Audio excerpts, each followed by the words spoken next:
In 1959, the US Mint changed the design of the Lincoln cent for the first time since it was issued in 1909, leaving behind the wheat reverse and replacing it with the memorial reverse instead, featuring the Lincoln Memorial Building in Washington. The design would be issued until 2008, when the bicentennial coins would replace them in 2009. So from 1959 to 2008, all Lincoln cents should have the memorial reverse design until this coin made its first appearance in 1986. It is apparently a transitional era coin or a numismatic mule coin, featuring a wheat reverse on a 1959 dated cent from the Denver Mint. In short, a coin that is not officially supposed to exist. So then, the obvious question is,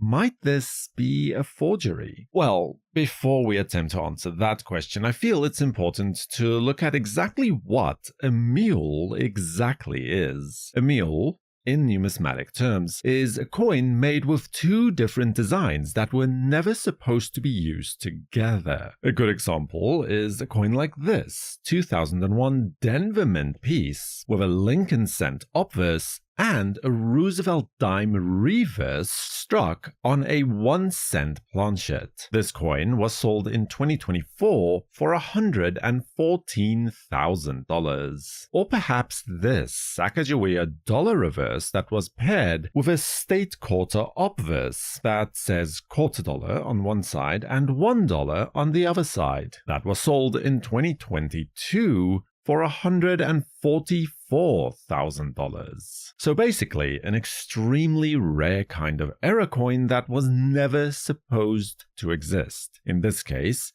a wheat cent reverse on a 1959D Lincoln cent that was supposed to have the newer memorial reverse design instead. Well, before 1986, there is nothing known about this coin. Supposedly, an unknown collector found it in a jar of pennies. Then, in 1986, a police officer and fellow collector named Leon Bowler, although one Coinworld article referred to him as Mr. Baylor instead, from Walnut Creek in California, placed an ad in a local newspaper offering to buy unusual coins. He was contacted by the unknown collector, and the coin was sold to Mr. Bowler, great name by the way, for $1,500. Recognizing the unusual nature of the coin, Mr. Bowler then submitted the coin to the Treasury Department for authentication by the Secret Service, as that falls within their purview. There, the coin was examined by a forensic lab authenticator by the name of Jim Brown. In a later interview, Mr. Brown elaborated that he examined the coin under a microscope with 40 times magnification, and could find no sign that the coin was counterfeit. As such, the matter was not escalated to the US Mint, and the coin returned to Mr. Bowler, now the coin's legal owner.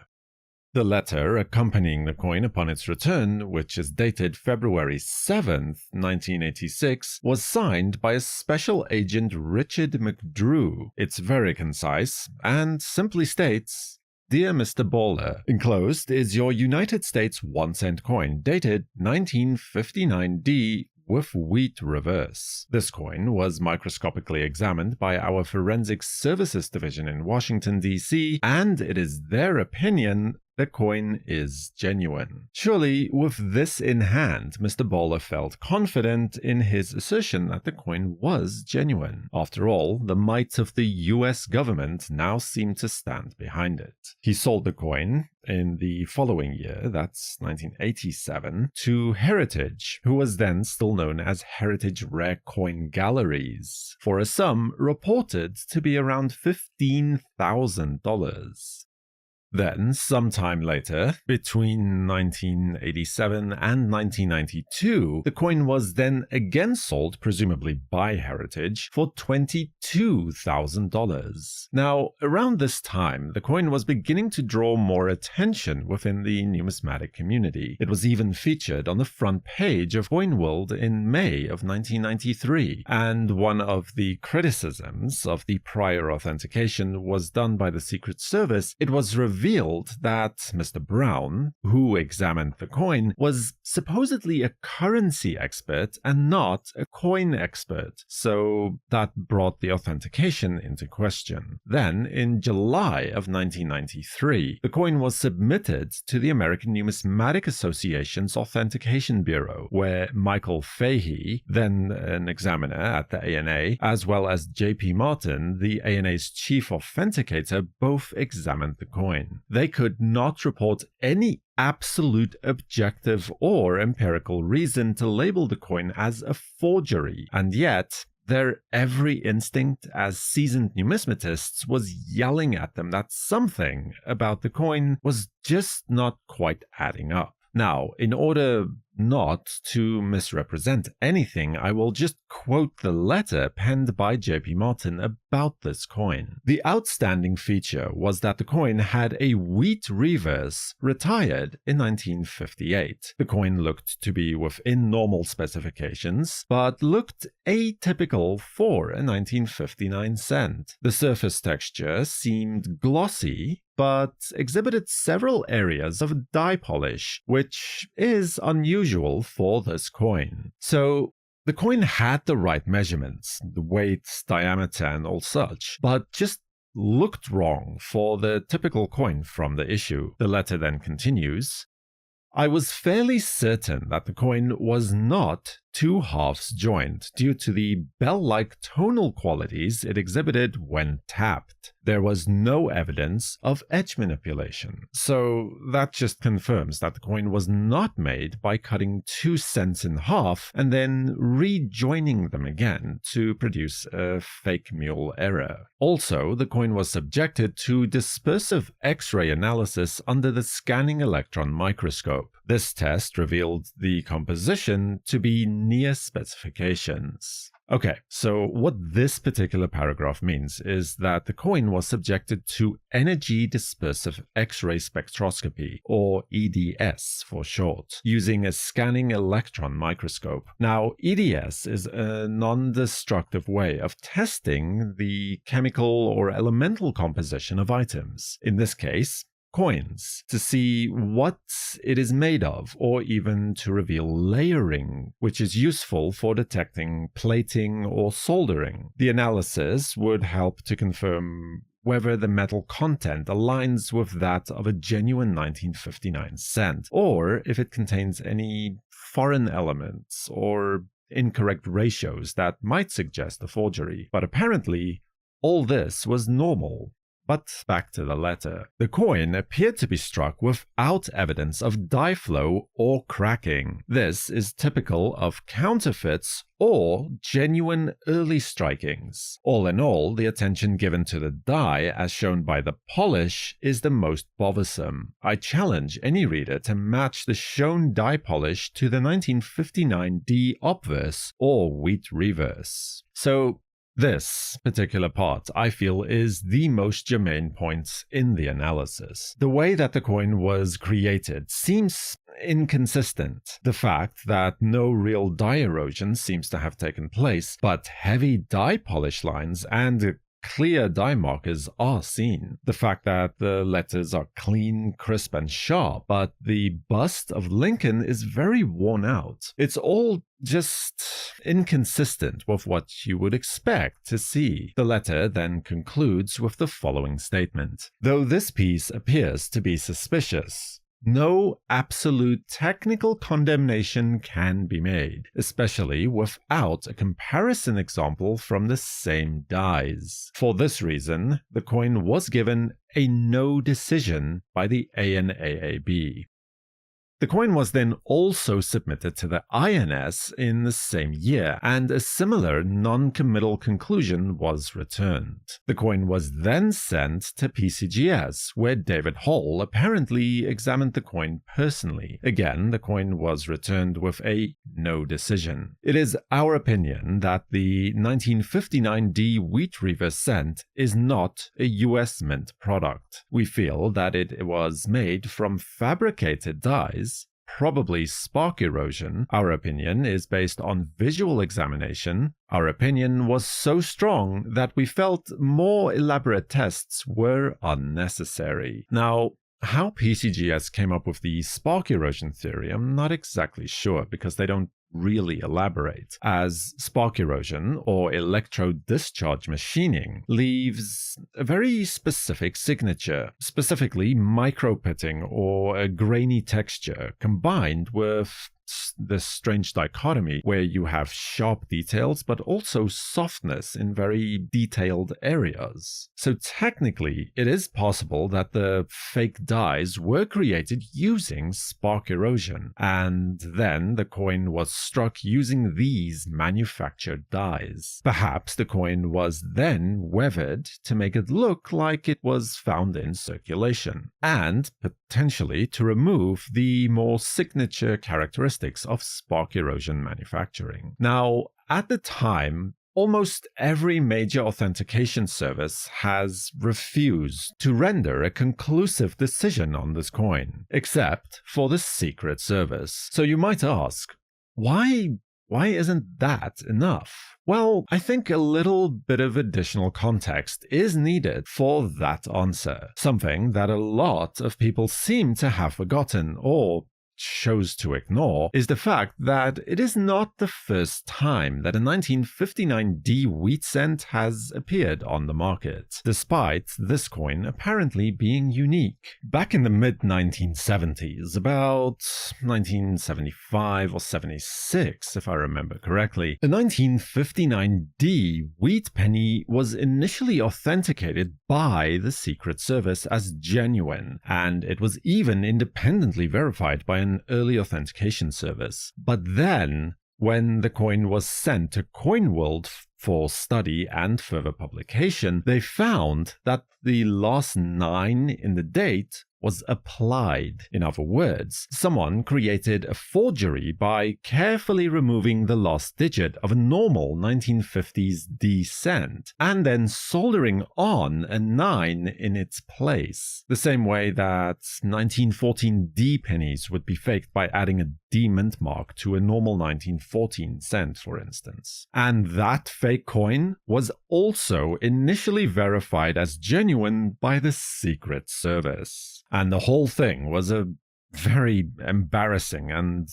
a bit of a mini scandal for all involved. And I think that that memory still lingers for the people who remember that story. But back to our coin that we are looking at now. After this point, circa 1993, the story goes dark for about a decade, where there are no significant mentions of the coin, and at least that I could find, and no one really sees it again publicly until 2002. Now, around this time, Stuart Blay, who assembled the fantastic red copper collection, mentioned that the coin was offered to him privately by 2 well-known Southern California dealers, Larry Choate and Steve Benson. But the price of the coin was too high, and the controversy surrounding the coin was also very well known. So the coin was apparently on the market, but no buyers were biting. Faced with this predicament of having a potentially very valuable coin but no one willing to buy it, the current owners, represented by Larry Choate, who, according to an account by the Deseret News, purchased the coin for approximately $27,500, took the bold decision to resubmit the coin to the Treasury Department again for authentication, knowing full well that if the coin was to be found to be fraudulent, or if it was discovered to be illegally minted, that the treasury would seize the coin and likely destroy it. After all, the treasury had just suffered an embarrassing defeat when they were forced to return the King Farouk 1933 double eagle to its legal owner and monetize the coin as well. So this time, a more comprehensive examination of the coin took place, more akin to what the ANA did almost a decade prior. It was examined by the United States Secret Service Office of Investigations Counterfeit Division, and on May 17, 2002, a report was issued. The multiple-page report stated that optical and scanning electron microscopic examination conducted on the submitted coin revealed the coin's obverse does not exhibit any indications of alterations to the date or surrounding fields. Enlargements show no indication of alterations. Metal shows smooth transitions from numbers to fields. An alteration at these magnifications, 180 and 200 times, would be evident by tool mark striations or seams with solder or glue. Alterations from within the coin, or in other words, embossing, would result in less defined numerals and disturbances in the surface of the numerals. After the date, the edge of the coin was the next to be discussed. Further, the edge and the rim of the submitted coin was examined for evidence of seams or alterations that would suggest that the submitted coin was a composite of a 1959D obverse with a separate wheat reverse. Enlargements at 60 times shows no indication of alterations or seams. The metal shows smooth transitions from the fields to the rim and then to the edge. An alteration at these magnifications would be evident by tool mark striations or seams with solder and glue.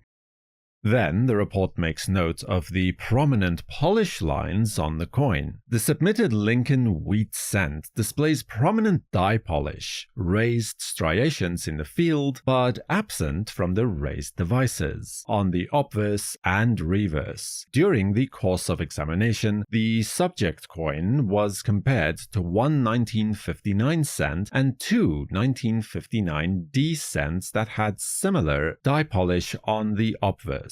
No significant differences in the appearance of the polish were observed. Next in line was the coin's composition and physical characteristics. Non-destructive physical examination conducted on the submitted coin revealed that the coin is consistent in mass, diameter, and thickness of genuine 1958 or 1959 cent coins. Additionally, surface measurements by energy dispersive X-ray spectroscopy revealed that the coin is consistent in elemental composition with genuine 1959 or 1958 cent coins. The report then concludes by stating that, although the submitted 1959D Lincoln Cent exhibits the wheat reverse instead of the mint-specified memorial reverse, the submitted coin exhibits physical characteristics such as devices, details, metal flow, die polish, thickness, diameter, mass, and composition consistent with genuine 1958 or 1959 Lincoln cents. Further, the submitted Lincoln Wheat Cent does not exhibit any indications of alterations to the date or evidence of edge alteration, including that the submitted coin was a result of combining two genuine coins. Additionally, no characteristics associated with counterfeit coins, such as tool marks, file marks, raised metal, or unusual oxidation or toning, were observed.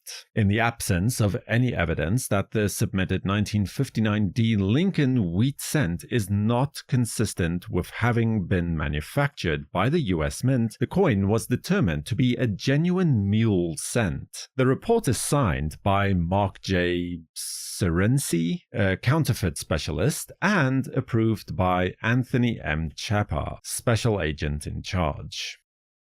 So, no doubt, emboldened with this ringing endorsement from the US government, the coin was then consigned for public auction with Ira and Larry Goldberg auctions in the same year. But this is where the story takes an unexpected twist. With the coin going to auction for the first time, it got some media attention. That is how a man by the name of Mark Hoffman got wind of it. Now, that name might sound familiar to some. Now, at this point, Mark Hoffman was serving a life sentence in, I believe it was the Utah State Prison for, how do I put this without getting YouTube angry at me? For deleting multiple individuals with homemade devices that go boom, if you catch my drift, along with additional charges of fraud and theft by deception. Basically, he was a counterfeiter and forger, most famous for selling fake religious documents primarily to the Mormon Church. In my opinion, it is not unfair to say that he is a counterfeiter, a liar, a thief, who eventually graduated to unaliving several people who were going to expose his criminal enterprise. But he also dabbled in numismatic forgeries, and he also had a significant ego. After reading about the upcoming sale, he wrote to his daughter and claimed that the coin was one of his creations. Supposedly, he claims that the coin was still in his house when the police raided it and arrested him in 1985. He speculates that a police officer might have found the coin, absconded with it, and then had the aim to sell it for a profit. The crazy thing is that the story is not entirely so far-fetched. So the coin was pulled from the auction, and the Secret Service then investigated his claims but were unable to substantiate any of Hoffman's claims. So the coin was then again released and put up for auction in February of 2003 by Goldberg Auctions, where it was sold for the sum of $48,300. Now, after this happened, numismatic researcher Charles Lawson wrote a book called Numismatic Forgery in 2004. Now, when he was a younger man, he just so happened to have been Mark Hoffman's prison guard, and as such was able to gain a measure of Hoffman's trust and interview him. Lawson, who became fascinated by the subject and became an expert in numismatic forgeries, puts forth a surprisingly compelling argument as to why Hoffman may very well have been able to make the 1959 D Mule. In his book, as well as in a lecture to, amongst others, the ANA, he proposes that an electroplating process to produce a nickel die shell may have been used to strike the mule as a forgery. Now, I should stress that this is all just a theory. Hoffman himself claimed to have made the coin, though he never specified how. Now, giving further credence to this theory is how unlikely it was, though not certainly impossible, mind you, that the coin was struck at the mint. According to US Mint chief engraver in 1959, Frank Sparrow, who also designed the memorial reverse, security around this switchover was incredibly tight at the mint, and that the mint was very paranoid about accidentally creating a coin exactly like this. In a CoinWorld interview, he was asked about the possibility and responded as such. They made it a point to see that everything was under eagle eye observation. No test pieces were made using 1958 reverse and 1959 obverse. They're pretty tight though with the security all the way around those dies, so there's no chance of a mistake, for instance a 1958 date coin still being struck in 1959. Minting of the wheat reverse design continued all the way up to December 28 of 1958, and when the mint reopened on January 2nd, 1959, the new memorial reverse coin was struck for the first time. We also know this from an internal memo to Mint Director Brett from the superintendent of the Philadelphia Mint. The very informal memo reads as such: "Today is Friday, January 2nd, 1959, the first working day of the new year. It is bright and sunny and the temperature is 50 degrees. At 9:35 a.m. today, the 1959 Lincoln Cent with new reverse design was struck as we watched with excited pride and pleasure. Each one of us was handed a coin. We examined it, drooled over its beauty, and smiled. Each one of us tossed our coin into the bin. The press started to roll at a rate of 140 coins per minute. We smiled again and returned to our desks. We know that this is a history-making day in the United States Mint, in Philadelphia, and in America. According to regulations, to us, it is Friday, January 2nd, 1959. We are happy to be alive and happy to be here." The memo was signed by the superintendent of the mint, the foreman of the press room, the chief sculptor, as he was then known, Frank Gasparo, the assistant superintendent of the coining department, as well as the superintendent of the coining department, and the assistant superintendent of the Philadelphia Mint. Frank Gasparo also explains how all of the dies were stored in the same master vault, what they jokingly referred to as the King Tut vault. Only he and his assistant engraver had keys to the vault, and that they both had to use their keys at the same time in order to unlock the vault. But of course, the coin was not struck at Philadelphia. It was struck at Denver and has a D mint mark. So then, could it have been the case that security at the Western Branch Mint may have been a little bit more lax? The coin then appeared at auction again in June of 2010, again at Goldberg's, where it sold, this time for a more modest $31,050. The coin would then appear at auction for a third time, this time in the Goldberg pre-Long Beach auction in 2019, where it set a new auction record of $60,000. But it is interesting to note that in all three of these auction appearances, the coin's auction listing by Goldberg concluded with an indemnifying statement that reads, "This property is not guaranteed to be authentic. It is marketable as such and cannot be returned." So then, with everything we know about the coin, or don't know about it, there are three possibilities. The first two leads to a genuine coin, the third to the opposite.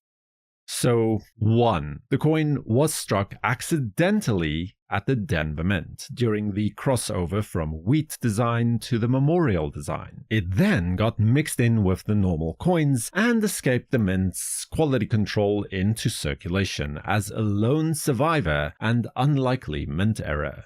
2. That the coin was minted on purpose at the Denver Mint, likely by someone who had access to the dies and the presses. A pressman seems an unlikely candidate given the circumstances, but a die setter, well, could have had a moment of solitude with the dies and a press to strike a coin and then pocket it. In this case, the coin is technically genuine, albeit illegally minted. Or perhaps I should say, unethically minted. 3. This is the most nefarious answer, that the coin is a forgery, struck by someone who had made counterfeit dies expressly for this purpose. It seems clear that the coin itself was struck as is, and not altered in any obvious way. But the dies themselves could easily have been faked, as demonstrated by Charles Lawson and speculated by David Hall and PCGS. Whether that was done by electroplating or spark erosion remains an open question. A pre-1962 blank planchet could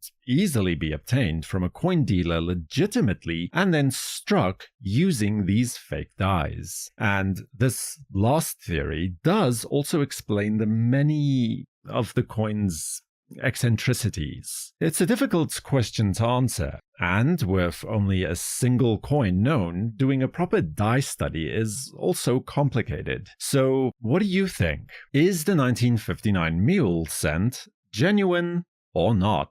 Let me know in the comments and subscribe to WNN, and feel free to watch another video about, say, 1792 pattern coins next, right here. For the World Numismatic News, I am Numisman saying thank you for watching, keep collecting, and have a fantastic day.